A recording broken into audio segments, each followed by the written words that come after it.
At the end of Michael Crichton's book, The Lost World, Jurassic Park, Drs. Ian Malcolm and Sarah Harding come to the realization that the dinosaurs of Isasauna were all infected with prions due to tainted feed, prions being damaged proteins that result in neurodegenerative disorders, shortening their lifespans and impacting behavior. It's this fact that leads the pair to recognize that their observations of the dinosaurs are effectively worthless, since there's no way to figure out which behaviors were natural and which behaviors were caused by the prions. Crichton ends the book by having Malcolm remark that it is humankind, not nature, that is the more destructive entity. Extraneous variables is a term that refers to something you don't intend to measure, yet could still have an impact on your results. This of course is a problem for science, which seeks to study the natural world and draw conclusions from what we observe, meaning science education puts a lot of emphasis on controlling or at least minimizing the impact of said variables. Yet sometimes someone just doesn't care about the extraneous variables, they don't want to know or might even cover them up because said variables make for a more explosive conclusion, the sort of thing that might help one write an award-winning book. As seems to be the case with Professor Steven Pinker from the Department of Psychology at Harvard University. What's worse, however, is the fact that said science is not merely bad, it's bad in a way that reinforces colonial narratives about indigenous South Americans. Though, before we can delve deeper into that, I first need to give a content warning for the following topics: colonialism, racism, gun violence, desecration of human corpses, cannibalism, and child sexual abuse. If you like our work and appreciate the research put into each video, please consider supporting the channel via Patreon. You can also support us by liking, commenting, and sharing our work on social media. Hi there, my name's Apple Thurston, and today we'll be discussing how Steven Pinker fooled the world using bad science. And to understand what I mean, we need some background on how this entire thing came to light.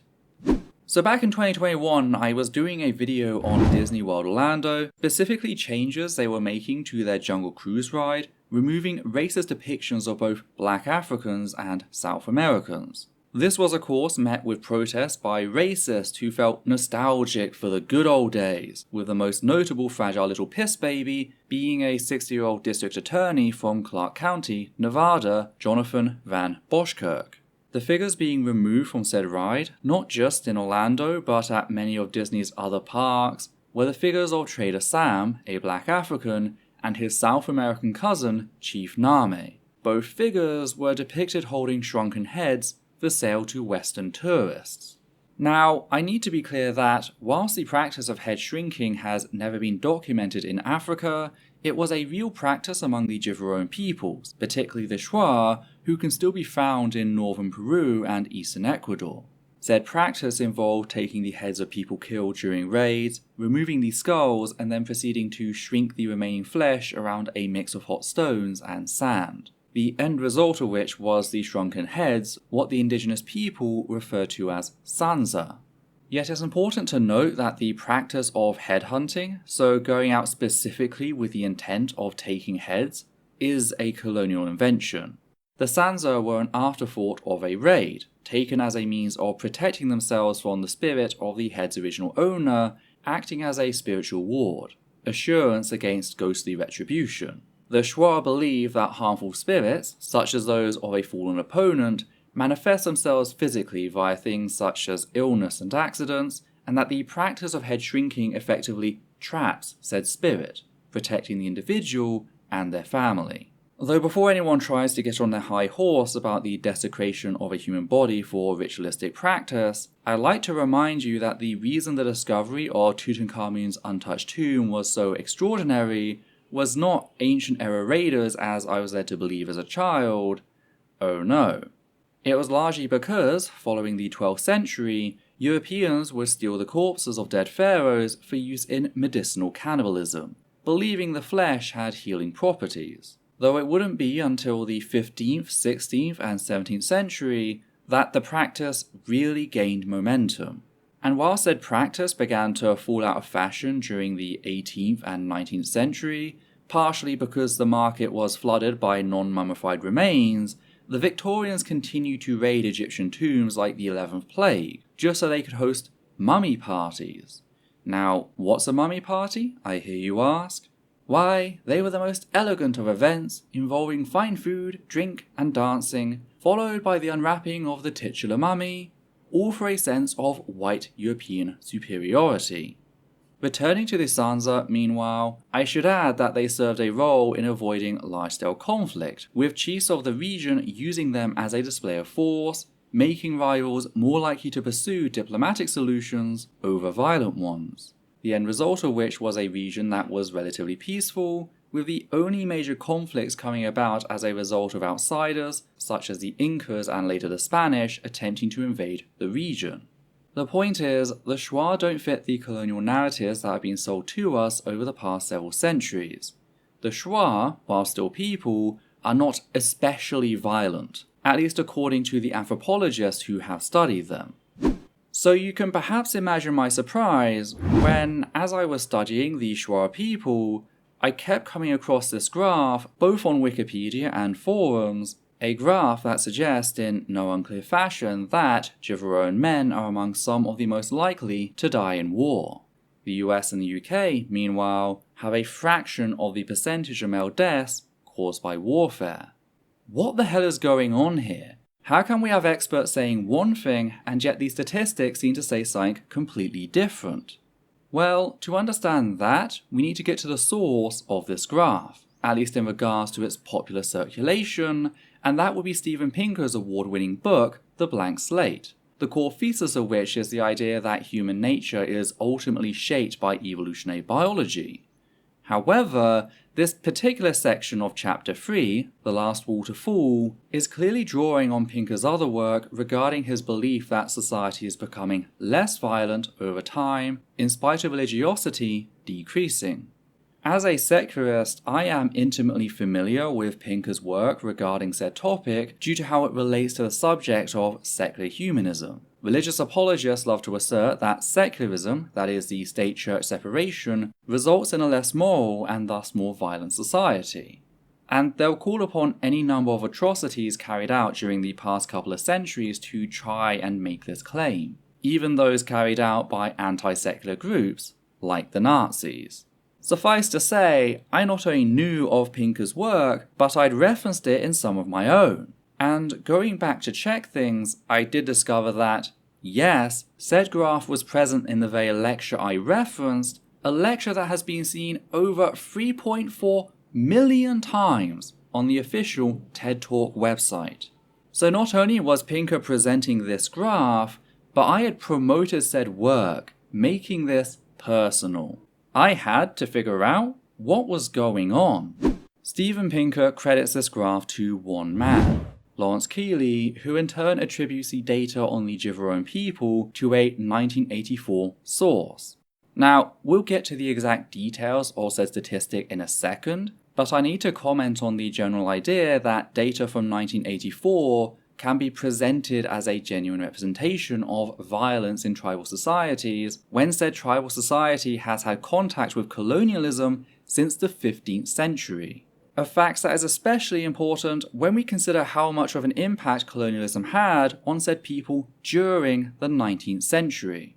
You see, between the 15th and the 19th century, the Shuar people had infrequent encounters with the Spanish, meaning the impact of these encounters was relatively minor. But then with the advent of the 19th century and the growing rubber plant trade, European colonies were penetrating deeper and deeper into the Amazon rainforest. That's when white European tourists, both from the UK and the US, took notice of the previously discussed Sansa. And just as with the mummies of Egypt, they felt the need to try and acquire them as quirky oddities to show off at social events. The only problem was the object's sacred nature, with the Shuar peoples being hesitant to sell them. That all changed with the introduction of firearms into the equation. You see, once a few groups had obtained said firearms, that gave them a distinct advantage over others in the region, both in hunting and raiding, forcing others to trade their Sansa to gain their own firearms to try and protect themselves. This of course meant more heads being sent back to the UK and the US, leading more white people to find out about them, leading to greater demand. And this cycle of growing demand among white people as the Shuar and other people in the area grew more desperate to obtain guns of their own was something traders were only too happy to exploit, as can be seen in this excerpt taken from The Effects of Contact on Revenge Hostilities Among the Achura Jivaroan by anthropologist Jane Bennett Ross.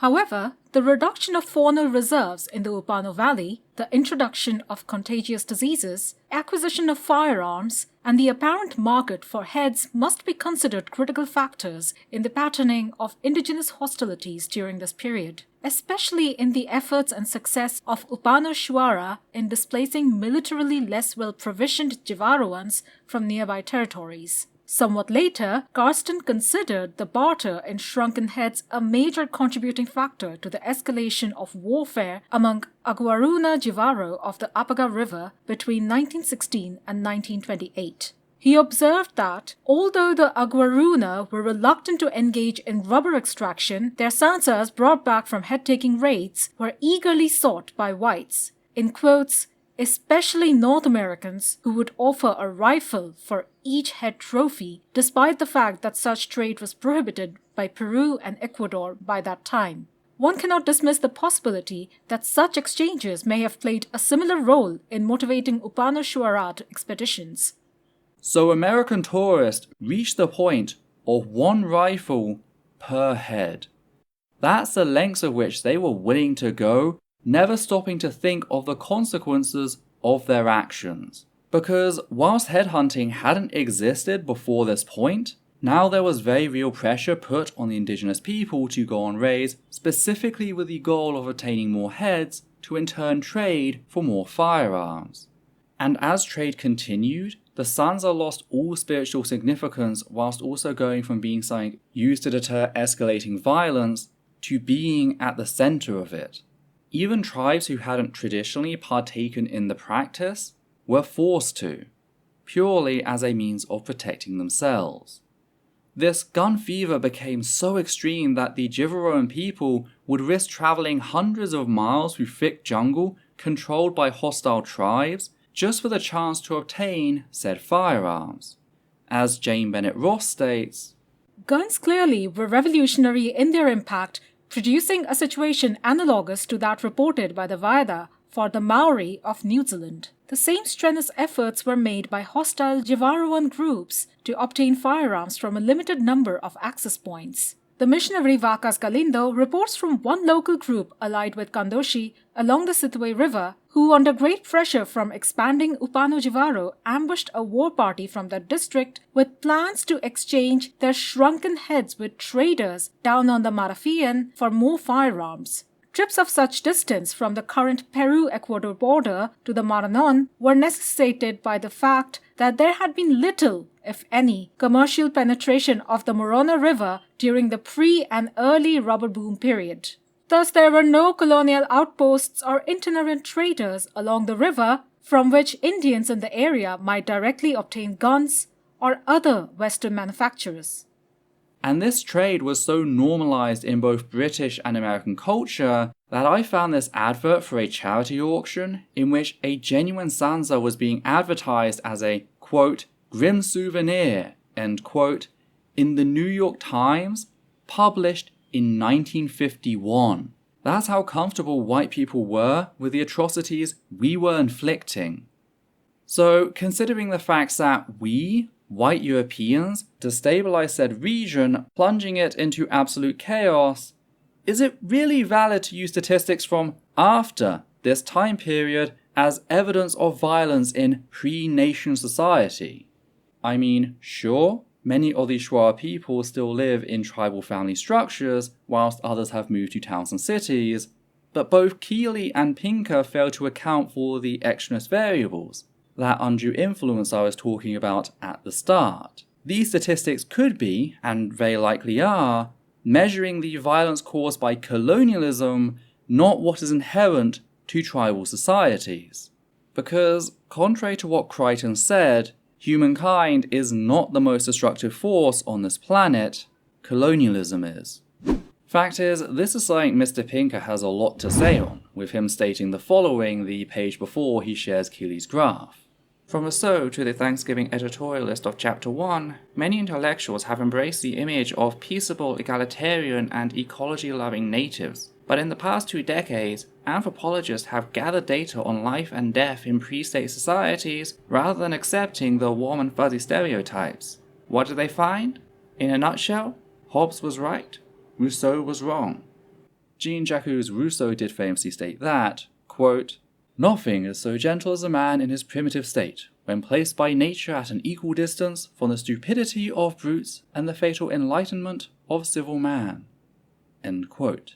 And is thus often falsely accredited as the inventor of the noble savage, a trope that describes a tribal indigenous person who is perceived as not having been corrupted by civilization. And said trope is messed up, most notably for the way in which, whilst absent of any explicit mention of race or ethnicity, said trope has come to be associated with various racist stereotypes. On top of this, it divides indigenous people into good and bad categories, it carries with it assimilationist demands, and allows racists to hold indigenous people to higher standards than they do themselves. It's also often presented with some rather fascist undertones regarding the notion of degeneracy and social decay, with claims that LGBT+ folk didn't exist in tribal societies, which is so fucking wrong on so many levels. But the fact remains that this is not what Pinker is actually arguing against. Hell, it's not even Rousseau's position, with Rousseau merely arguing that civilization, what he perceived to be the genesis point of private property, not to be confused with personal property, led to inequality in spite of abundance. If you've ever read The Origin of the Family, Private Property and the State by Frederick Engels, co-author of the Communist Manifesto, you probably recognize this argument and how Engels criticized the family structure for much the same reason. Engels noted how family, at least in the sense we perceive it in the West, centers on the inheritance of private property and thus allows for cross-generational accumulation, only compounding class inequality. The main difference between them is that, unlike Rousseau, who couldn't imagine a post-tribal society without private property, Engels and Marx did. But returning to Pinker, this is how he introduces the graph in his book. Anthropologists and historians have also been counting bodies. Many intellectuals tout the small numbers of battlefield casualties in pre-state societies as evidence that primitive warfare is largely ritualistic. They do not notice that 2 deaths in a band of 50 people is the equivalent of 10 million deaths in a country the size of the United States. The archaeologist, Lawrence Keeley, has summarized the proportion of male deaths caused by war in a number of societies for which data are available. The first 8 bars, which range from almost 10% to almost 60%, come from indigenous peoples in South America and New Guinea. The nearly invisible bar at the bottom represents the United States and Europe in the 20th century and includes the statistics from 2 world wars. Moreover, Keeley and others have noted that native peoples are dead serious when they carry out warfare. Many of them make weapons as damaging as their technology permits, exterminate their enemies when they can get away with it, and enhance the experience by torturing captives, cutting off trophies, and feasting on enemy flesh. So he is not arguing that tribal societies are no better than us, Pinker is arguing that they are substantially worse, as a general rule, even bringing up the taking of trophies and cannibalism, remarks which are entirely wrapped up in the colonialist narrative to secure his position in the minds of people brought up in colonialist society. And it's the Jivaroan people in particular that act as Steven Pinker's most striking example, the clearest demonstration of what he is asserting. It's just a damn shame that he left out the fact that this 59% statistic refers to gun mortality rates. How do I know? Well, I checked Keeley's original source, which was none other than anthropologist Jane Bennett Ross, the very same Jane Bennett Ross I quoted earlier, and it was even the same article. You know, the one explicitly titled in a way that links said violence to colonialism? Here is what she originally stated about said statistic. A mortality sample of over 250 relatives of Achuara informants in the Upper Morana region alone reveals that 59% of adult males and 27% of adult females were shot, chiefly by other Achuara in revenge for previous killing or following supernatural attribution of disease-related deaths. 12% of the children were shot as well during the course of inter-community revenge raids. As homicides proceed from phase to phase, succeeding retaliations incorporate increasing numbers of participants. This may develop to the point, as in 1959 to 1960, where as many as 80 persons in a rather circumscribed region may perish before hostilities are brought to a halt. So first of all, this is not a general sample of the Jivaroan people, but a rather limited sample of several family units, not only from a specific region, but a specific subgroup, the Achura people. There are more than 28,000 Achura people, between 35 to 40,000 Shuar people, and 38,000 Agorana or Arajun people. There are also 6,000 Huambissa, but the latest numbers I could find on them came from the 1980s, meaning they're likely much higher. Now, there's probably some overlap with these groups, but regardless of that, presenting a sample of 250 people from several family units as an accurate representation of an entire culture is dubious at best. What's more is, these are not deaths by war as presented by both Pinker and Keeley. These are homicides carried out in a cycle of violence, pulling in more and more people over time. Yet the worst thing about all of this is the way in which we, white Europeans, are fully responsible for this statistic. Because without our firearms, the firearms we sold them for the murder of their fellow person, there couldn't be firearm homicides. And yet both Pinker and Keeley have the nerve to pretend like we are so much better. These murder statistics belong to us. Though it doesn't end there, because Pinker demonstrates an understanding regarding the dangers involved with what he is doing. This trope of the super violent headhunter is used as a colonial shorthand to present all indigenous people as violent savages.